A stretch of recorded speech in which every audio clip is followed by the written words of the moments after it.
Water bottle అయితే ఉంటాయి కదా, మురికి పట్టులు ఉంటాయి కదా, మనం మధ్య మధ్యలో క్లీన్ చేస్తుంటాం. కానీ ఇగోండి కిందకైతే ఎగ్దం రెడ్ లా వచ్చేస్తుంటాయి కదా, అప్పుడు మనం క్లీన్ చేసినా కూడా మంచి క్లీన్ అవ్వదు. అలాంటప్పుడు న్యూస్ పేపర్స్ ఉంటాయి కదండి, ఈ న్యూస్ పేపర్స్కి చిన్న చిన్న ముక్కలుగా కట్ చేసేసి దీంట్లో వేసేసి సగం వరకు వేయాలండి. పేపర్స్ ముక్కలు చేసుకుని చిన్న చిన్న ముక్కలుగా కట్ చేసేసి ఇలా వేసేయాలి. వేసేసి దీంట్లో వాటర్ కూడా సగం వేసుకోవాలండి. ఇంకా పేపర్స్ వేస్తాను కట్ చేసి మీకు చెప్తున్నాను.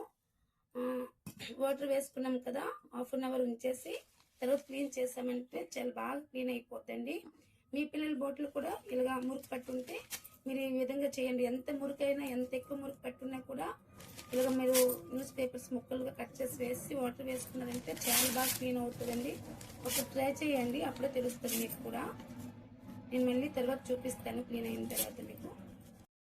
ఎవరికంటే ఎక్కువ టైం అయిపోయింది, ఇప్పుడైతే క్లీన్ చేసి చూపిస్తాను చూడండి.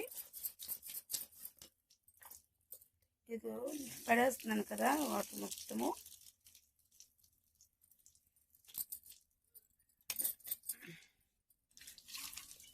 ఇదిగోండి మంచి క్లీన్ అయిపోయింది, చూపిస్తాను చూడు. ఇదిగోండి ఎంత మంచి క్లీన్ అయిపోయింది కదా. ఇలాగే మీరు ఇంకా పిల్లలు వాటర్ బాటిల్ క్లీన్ చేసేయండి. సరేనండి, ఇంతేనండి, ఇంకేం లేదు.